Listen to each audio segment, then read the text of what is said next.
महाराजांना विनंती करतो की त्यांनी खाली हात घालून शाल घालावी. थांबा थांबा एक मिनिट इकडे बघा. हा इकडे बघा. थांबा 2 मिनिटं डॉक्टर. लावा हा.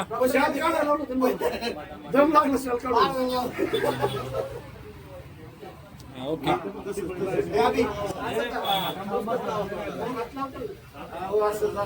कुठे गेले?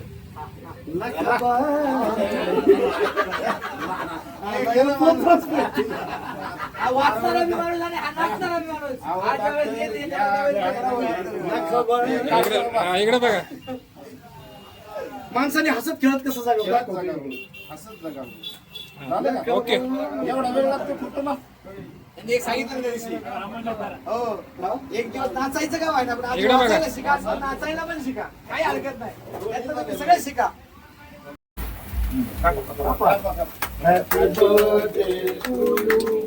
Happy birthday to you. Happy birthday. Amol. Amol Nagawade, happy birthday to you. किती वर्षात झाले अमोल? आता 38 वर आता 38 वर आहे.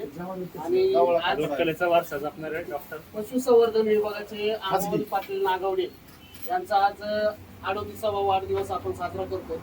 सर्व यवत पंचक्रोशीतील वारकरी संप्रदायातील आमचे हबप दीपक महाराज मोठे, झोपडपट्टी सुरक्षा दलाचे जिल्हा अध्यक्ष दत्तात्रय गाडर, त्याचप्रमाणे पत्रकार मनोज खांडागळे, डॉक्टर संतोष बडेकर, त्याचप्रमाणे किरण काळे, त्याचप्रमाणे यवत गावचे आमचे ज्येष्ठ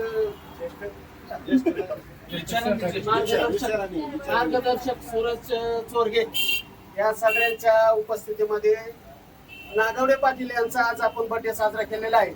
या बर्थडेच्या निमित्ताने आपण नागवडे पाटलांना हार्दिक हार्दिक शुभेच्छा द्याव्यात अशी मी विनंती करतो. नंतर शेवट तुम्ही सुरुवात करा, जरा माहिती द्या डॉक्टरांची. कसे बोलले ते सांगा. दोन भाषण अवश्य ऐकायचे. मला 2 भाषण शुभेच्छा अवश्य ऐकायचे. एक म्हणजे अध्यक्ष दत्त घोडाटे मला मागच्या वर्षी अजून आठवत डॉक्टर बडेकर साहेब आणि आता आपलं त्यात अजून की बरं म्हणजे आता दीपक महाराज मोठे आले. आज या ठिकाणी आमचे सहकारी मित्र अमोल नागवडे पाटील यांचा आज वाढदिवस आहे. त्यांचा हा 38वा वाढदिवस आहे. पशुवैद्यकीय सेवा करत असताना अतिशय मेहनतीने त्यांनी त्यांचा प्रपंचाचा गाडा ओढत असताना मित्रपरिवार आणि माणुसकीचं दर्शन घडून पशुवैद्यकीय व्यवसाय हा चाललेला आहे.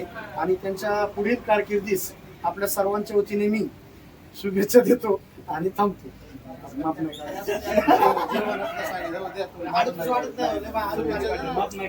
काढलं पाहिजे त्याशिवाय काय मज्जा आहे का? आज आपल्याकडे युवा नेतृत्व आहे सूरज भाऊ चोरगे. आपण वाढदिवसानिमित्त शुभेच्छा द्यावी. मी या ठिकाणी उपस्थित असलेले सर्व पत्रकार बंधू, अध्यक्ष, डॉक्टर लोक, पत्रकार, सर्व युवा तरुण ज्येष्ठ वर्ग यांच्या वतीने डॉक्टर साहेबांना वाढदिवसाच्या मनापासून हार्दिक शुभेच्छा देतो. त्यांना उदंड निरोगी आयुष्य लाभो या शुभेच्छा त्यांना विघ्नार्थ परिवार असेल, आपला पत्रकार परिवार असेल, डॉक्टरी पेशा असेल, सर्व महाराजांच्या वतीने असेल, सर्वांच्या वतीने त्यांना शुभेच्छा देतो आणि माझ्या शुभेच्छा संपवतो. यवत पंचक्रोशीमध्ये अतिशय उत्कृष्ट काम करणारे अमोल नागवडे यांच्याकडून पशुधनाची सेवा केली जाते. शेतकऱ्यांच्या दारापर्यंत जाऊन ते पशुधनाची सेवा करत असतात. आणि आज आपण 37 संपूर्ण 38व्या त्यांच्या वर्षामध्ये त्यांचा प्रवेश होतोय. नवीन वर्षामध्ये 38व्या वर्षामध्ये प्रवेश होतोय आणि आज आपण त्यांचा वाढदिवस मोठ्या उत्साहाने साजरा करत आहोत. यवत परिवाराच्या वतीने आणि आमच्या संविधान विचार मंच या व्यासपीठाच्या वतीने त्यांना पुढील भावी आयुष्यासाठी सुख समृद्ध आणि समृद्ध लाभो या संदर्भात त्यांना वाढदिवसाच्या निमित्तानं हार्दिक हार्दिक अशा शुभेच्छा व्यक्त करतो. आणि या माझ्यानंतर झोपडपट्टी सुरक्षा दलाचे जिल्हा अध्यक्ष दत्तात्रय डाडर आपण आपले शुभेच्छा व्यक्त कराव्या. उपस्थित सर्व मित्र परिवार आणि त्याचबरोबर आज भाग्य लाभला अमोल जनता की हबप दीपक महाराज मोठे या ठिकाणी आशीर्वाद देण्यासाठी उपस्थित राहिले. त्यांचं या ठिकाणी अभिनंदन करतो की आपण वेळात वेळ काढून व्यस्त दौऱ्यातून नागवडे पाटलांना वेळ दिला. आत्ताच बडेकर डॉक्टरांनी किंवा अनुभवनी अमोलजींबद्दल जे विचार व्यक्त केले, खरं पाहायला गेलं तर माणसात देव असतोच माणूस, परंतु पशु पक्षी आणि प्राण्यांमध्ये देव शोधणारा हा माणूस गावोचे गाव हिंडून पशु पक्ष्यांना जीवनदान देण्याचं काम करत असताना स्वतःची तब्येत सांभाळून स्लिम आणि डील अशा पद्धतीने त्यांनी आपलंही आरोग्य सांभाळलेलं आहे. त्याचबरोबर बडेकर डॉक्टरांच्या सानिध्यात राहून काही चांगले वाईट गुण पण व्यक्त झालेले आहेत आणि त्या गुणांची या ठिकाणी उकल करता येणार नाही, परंतु काम त्यांचं जोमाने आहे. आणि डॉक्टरी व्यवसायातले चॉकलेट बॉय म्हणून माझ्यासारखा कार्यकर्ता त्यांच्याकडे मगाशी डॉक्टरांनी सांगितले ते 38 झाल्यात. मला असं वाटत नाही ते 38 वाटत नाही. 27 आता 28 सुद्धा पोहे खाऊन येतो तो. 25च्या पोहे खाऊन येतो ना वाटतं ते 28 पर्यंत. मी सरांना म्हणलं होतं पण सर म्हणजे आता काय बोलायचं नाही. रहस्य विचारलंय की डॉक्टर साहेब तुमच्या या फिट बॉडीचं रहस्य काय, ते त्या जनावरांच्या लांबड्या गोळ्या दाखवतात. आपल्याला काही ते सांगणार नाही की बाबा आमचं काय ते दाखवली की ते माणूस घेतो एक गोळी अशी असते, त्यामुळे त्या गोळ्या जनावरांनाच चारा, जनावर सुद्धा राहू द्या, मी बिघडू द्या बिघडलो. कारण उपेक्षित शोषित पीडितांचं काम करत असताना मलाही वाटतं आपण जरा फिट राहावं, तुमच्यासारखे जरा अस्तव्यस्त वाढलेलं शरीर जरा आटोक्यात आणावं. परंतु तुमची इच्छा नसेल तर नका देऊ गोळ्या, चालेल, काही अडचण नाही. परंतु तुम्हाला या ठिकाणी झोपडपट्टीवासियांच्या वतीने आणि अवघ्या मित्रपरिवाराच्या वतीने तुम्हाला आई जगदंबे चरणी अशी प्रार्थना करतो की अमोलजींना दीर्घ आयुष्य लाभावं, त्यांच्या हातून शोषित पीडित वंचितांची त्याचबरोबर मुख्य जनावरांची सेवा करत असताना आमच्यासारख्या शोषित पीडितांचीही सेवा करू, तुम्हाला उत्तम आयुष्य लाभू, त्याचबरोबर तुमची बुद्धी तल्लक हो आणि वय वाढत न जाता वय एकाच जागेवर थांबव असं माझ्यासाठी. त्याचबरोबर आपल्याकडे आज वारकरी संप्रदायाचे आणि कीर्तनकार दीपक महाराज मोठे, आपण यांना वाढदिवसानिमित्त शुभेच्छा द्याव्या. रामकृष्ण हरी. रामकृष्ण. या ठिकाणी आम्ही चहाच्या कट्ट्यावर चहा घेत असताना विचारांचं मंथन करता अमोलजी नागवडे डॉक्टर साहेबांचं आगमन झालेलं आहे. मला एक गोष्ट मात्र आवर्जून इथं या ठिकाणी नमूद करावीशी वाटते. आपण सहज बडेकर डॉक्टर साहेब आहेत आमच्या गावचे, अमोलजी नागवडे साहेब आहेत. आम्ही आवाज देताना आवाज अगदी आरामात डॉक्टर साहेब या, आणि डॉक्टर म्हटले की आपल्या सर्वांच्या मनामध्ये असं असतं की बाबा मनुष्य आला, त्याला चेक केलं, त्याला हे केलं.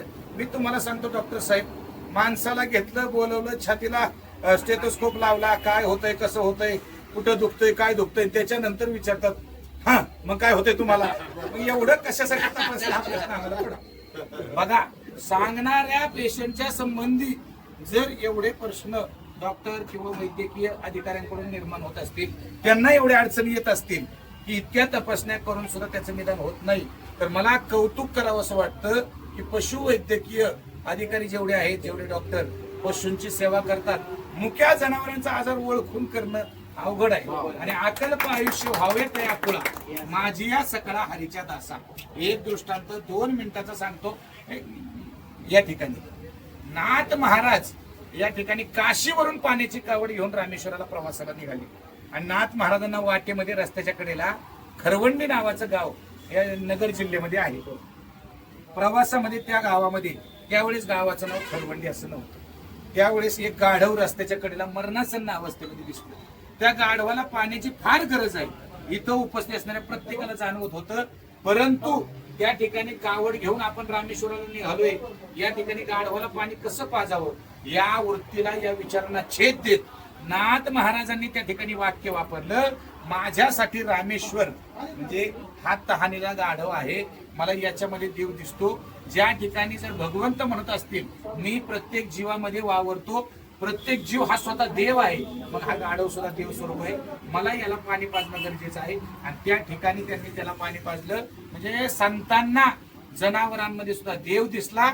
आणि आजच्या काळामध्ये मी असं सांगतो, अगदी जबाबदारीपूर्वक वक्तव्य करतो की जनावरांमध्ये देव पाहणारा संत आज कोण्या रूपाने जिवंत असेल तर तो पशुवैद्यकीय अधिकाऱ्यांच्या रूपाने आहे. म्हणून मी जास्त वेळ न घेता मी वेळीच आवडतो आणि डॉक्टर साहेबांना वाढदिवसाच्या खूप खूप शुभेच्छा देतो. आपण हा वाढदिवस निरोगी अवस्थेमध्ये 100 वयापर्यंत साजरा करावा त्याच्यापेक्षा जास्त काही मागत नाही. काय होतंय खरडत खरडत जगण्यापेक्षा चांगलं आयुष्य जगावं आणि देवानं दिलेलं शतक आयुष्य आपल्याला मिळो आणि निरोगी मिळो अशी मी या ठिकाणी इच्छा व्यक्त करतो, भगवंताची प्रार्थना करतो आणि सर्वांच्या वतीनं आपल्याला वाढदिवसाच्या शुभेच्छा देतो.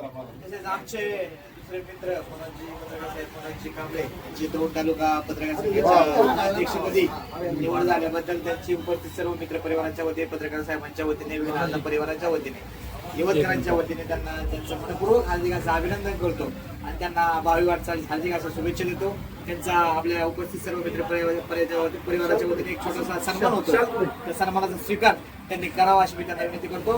गायला मागे एक काम करा, मी पुढे नाही जास्त नाही. या सगळ्याच्या डॉक्टर साहेब आतला. अहो, मी वंचित हो, या. राहिलो. नाही पेपरला बातमी येणार आहे. वंचित राहिलो. अरे फोटो काढ मग वर.